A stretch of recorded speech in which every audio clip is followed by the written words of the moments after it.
শ্বশুর বাড়িতেই পা রেখেই বুঝতে পারলাম এই বাড়িতে সবকিছু শাশুড়ি মায়ের ইশারায় চলে। নতুন বউ বরণ করার সময় যারাই আমাকে কিছু খাওয়াতে আসছিল সবাই এক নজর আমার শাশুড়ি মায়ের দিকে তাকাচ্ছিলেন। বিয়ের আগে ওনাকে মাত্র একবার দেখেছি, যথেষ্ট রুচিশীল মহিলা, যেমন কথাবার্তা তেমন পোশাক আশাক। সেদিন রাতে আমার স্বামী আমাকে খুব স্পষ্ট ভাষায় বলে দিল, দেখো এ বাসায় কখনো একটা কাজ করার চেষ্টাও করবে না, মা যা বলবে সেটাই মেনে নেবে, কোনো জিজ্ঞাসা করা যাবে না, শুধু এইটুকুই চাওয়া তোমার কাছে। সেদিন রাতেই আমার মনে হচ্ছিল কত বড় নরকে পড়তে যাচ্ছি আমি। সারা জীবন নাটক সিনেমাতে কাছের ভাই বোনদের কাছে শুনতাম শাশুড়ি শাশুড়িই হয়, ঝগড়াঝাটি ঝামেলায় সারাক্ষণই লেগে থাকে। আমি ভীষণ শান্তিপ্রিয় মানুষ। শ্বশুরবাড়িতে প্রথম দিনেই এমন আভাস পাওয়ায় আমি বেশ ভীত সন্তুষ্ট হয়ে পড়লাম। সমস্ত অনুষ্ঠানাদি শেষ হওয়ার পর পুরো বাড়িতে তখন কেবল আমি, আমার স্বামী সৌরভ আর আমার শাশুড়ি মা। অফিসের ছুটিও ততদিনে শেষ হয়ে আসলো। শাশুড়ি মা তখনও গুরুগম্ভীর, কাজের বাইরে খুব একটা কথা বলেন না। ওনার কাছে বেশ ভয়ে ভয়ে বলতে গেলাম, মা আমার ছুটি শেষ হয়ে এসেছে, আমাকে কালকে থেকে অফিসে জয়েন করতে হবে। তিনি সেরকম কোনো কথা না বলে বললেন, তোমার অফিসে কি লাঞ্চ দেয় নাকি আগে বাসা থেকে নিয়ে যেতে? না মা, অফিসেই দেয়। ঠিক আছে, সাবধানে যাও, পৌঁছে আমাকে জানিও। আর শোনো, তোমার অফিসের ঠিকানাটা বিছানার পাশে রাখা আমার ডায়েরিতে লিখে দিয়ে যাও। রাতে বাসায় ফিরে তড়িঘড়ি রান্নাঘরে ঢুকতেই মা বলে উঠলেন, টেবিলে বসে তোমরা, খাবার দিচ্ছি, তাড়াতাড়ি খেয়ে শুয়ে পড়বে, তাহলে একটা লম্বা ঘুম হবে, না হয় অফিসে গিয়ে তো ঝিমাবে। মা, আমি অফিস থেকে ফিরে রান্না বান্না করব, আপনি রেস্ট করবেন, শুধু শুধু কষ্ট হবে আপনার। চাকরি করছো, পুরো মনোযোগ ওখানেই দাও। সব কিছু সামলে নিতে চাইলে কোনোটাই খুব ভালো হবে না। তুমি মাঝে মধ্যে এটা ওইটা করে খাওয়াতে চাইলে ছুটির দিনে করো, যতদিন বেঁচে আছি এদিকটা তোমায় ভাবতে হবে না। আমি যার পরনায় অবাক হয়ে গেলাম শাশুড়ি মায়ের কথা শুনে। আমি ভাবলাম হয়তো নতুন, তাই মা আমায় কিছু করতে দিচ্ছেন না। কিন্তু ভাবনা ছেদ পড়ল যখন বিয়ের 1 বছর পার হয়ে গেছে। এখনও রোজ অফিস থেকে ফিরলে মা খাবার রেডি করে টেবিলে সাজিয়ে রাখেন। ওনাকে আমি বুঝতে পারি না, ভীষণ শক্তপোক্ত মানুষ, খুব কম কথা বলেন, কিন্তু সব কিছু নিজ হাতে করেন।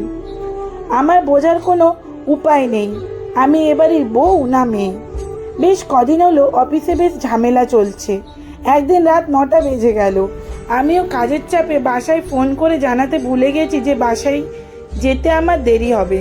হঠাৎ রিসেপশন থেকে একটা ফোন আসলো, ম্যাডাম নিচে ওয়েটিং রুমে আপনার জন্য একজন অপেক্ষা করছেন। আমি ভেবে পাচ্ছিলাম না এই সময়ে আমার কাছে কে আসবে। 7-5 ভাবতে ভাবতে ওয়েটিং রুমে গিয়ে দেখি শাশুড়ি মা বসে আছেন, বেশ গম্ভীর মুখ। মা, আপনি এখানে? তোমার কাজ শেষ নাকি আরেকটু লেট হবে? না মা, হয়ে এসেছে, আমিই বেরোবো। ঠিক আছে, ব্যাগ নিয়ে আসো, আমি অপেক্ষা করছি। পুরোটা রাস্তা তিনি গুরুগম্ভীর ছিলেন। বাসায় ফিরতেই মা বললেন, কতগুলো ফোন দিয়েছি তোমাকে, ফোন দিয়ে তো জানাতে পারতে তোমার দেরি হবে। মা, সরি, দেখিনি। তোমার না দেখার কারণে যে আমার কি পরিমাণ চিন্তা করতে হয়েছে সেটা কি তুমি বোঝো? এখন থেকে দেরি হলে আগে জানাবে আমায়। জি মা। এরকম ওভার টাইমে অফিসে সন্ধ্যায় নাস্তা দেয় তো? জি মা। এরপর এখনও অফিসে রাত হলে সব দিনই বাসায় ফিরে দেখতাম মা আর সৌরভ আমার জন্য না খেয়ে অপেক্ষা করতেন। বিয়ে প্রায় 2 বছর হয়ে যাচ্ছে। এমন একদিন আমরা 3জন মিলে আমার পিসি শাশুড়ি বাড়িতে নিমন্ত্রণ খেতে গেলাম। গল্পের এক পাকে পিসি শাশুড়ি একটু খোঁচা মেরেই বললেন, বউ খালি বাইরে কাম করলে চলবে, বাচ্চা কাচ্চা নেবে কবে? আমি ইতস্তত করতে করতে কিছু একটা বলবো, তখনই শাশুড়ি মা বলে উঠলেন, দেখো ওদের প্ল্যান অনুযায়ী যখন ইচ্ছা নেবে, আর সবচেয়ে বড় কথা উপরওয়ালা যখন চাইবে তখনই হবে। যেতে যেতে এত গোপন কথা কাউকে জিজ্ঞেস করো না, ভালো দেখায় না। আমার না হয় নিজের মানুষ, অন্য কাউকে বললে আবার লজ্জায় পড়তে পারে। মুহূর্তে পিসি শাশুড়ির মুখ চুপসে গেল। তৎক্ষণাৎ তিনি বলে উঠলেন, বউরে এত মাথায় তুইল না, পরে যখন দেখবে না মুখ জামটা দিবে তখন বুঝবা। আমার বাড়ির বউ কি তোমাদের বাড়ির বউয়ের মতো ঘরের কাজের লোক নাকি যে আমায় দেখে রাখবে? তোমরা তো আজীবন আমার সাথে খারাপ ব্যবহার করেছো, পায়ে ঠেলে রেখেছো পুরো বাড়ির লোক মিলে। আমি নয় আমার বউরে আদর দিয়ে মাথায় তুলেই রাখি, দেখবে কি না দেখবে সেই আশা তো আমি করি না। বাড়ি ফিরে আমি ভাবছিলাম, এত শক্ত সমর্থ মানুষ, কি দারুণ ব্যক্তিত্ব, তার সাথে আবার কেউ খারাপ ব্যবহার করতে পারে, তাকে আবার কেউ কমেন্ট দিতে জানে। ভীষণ কৌতূহল বোধ থেকে বেশ সাহস সঞ্চয় করে মায়ের সাথে গল্প করতে করতে জিজ্ঞেস করলাম, মা আপনার সংসার জীবন কেমন ছিল? মা তখন বেশ দৃঢ় কণ্ঠে বললেন, শোনো মা, দুনিয়াটা শক্তের ভক্ত নরমের জম। আমি সবসময় চুপ থাকতাম, তাই সবাই পেয়ে বসতো। সরকারি চাকরি হয়েছিল, শাশুড়ি মা আমায় চাকরি করতে দেননি। পেটে তখন আমার সৌরভ, সে কি তুলকালাম কাণ্ড। তোমার শ্বশুরমশাই যাচ্ছে তাই ব্যবহার করতেন, ওদের এহেন ব্যবহারে আমার ঘেন্না চলে এসেছিল। পরের জীবনটুকু দায়বদ্ধতা থেকে শুধু ওদের জন্য করেই গেছি, কোনো শ্রদ্ধা কিংবা ভালোবাসার ছিটে ফোটাও ছিল না। বলতে বলতেই তার দু চোখ বেয়ে জল পড়ছিল। আমি কেবল অবাক হয়ে দেখছিলাম, এত কঠোর মানুষ কিভাবে কাঁদছে। মা তখনও বলছিলেন, শুধু মন থেকে চাইতাম আমার ছেলেটা যাতে মানুষ হয়। ছেলেটাও বড় হলো, আমিও বল পেলাম। সবসময় চেয়েছি এ বাড়িতে সৌরভের বউ যাতে আমার মেয়ে হয়েই থাকে। নিজে যা পাইনি, আমার ছেলের বউ যাতে সে বিভীষিকার মুখোমুখি না হয়।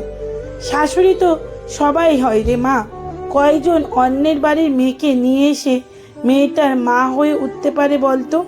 অবাক চোখে আর ভীষণ শ্রদ্ধা ভরে আমি আমার শাশুড়ি মাকে দেখছিলাম। কি উন্নত একজন মানুষ!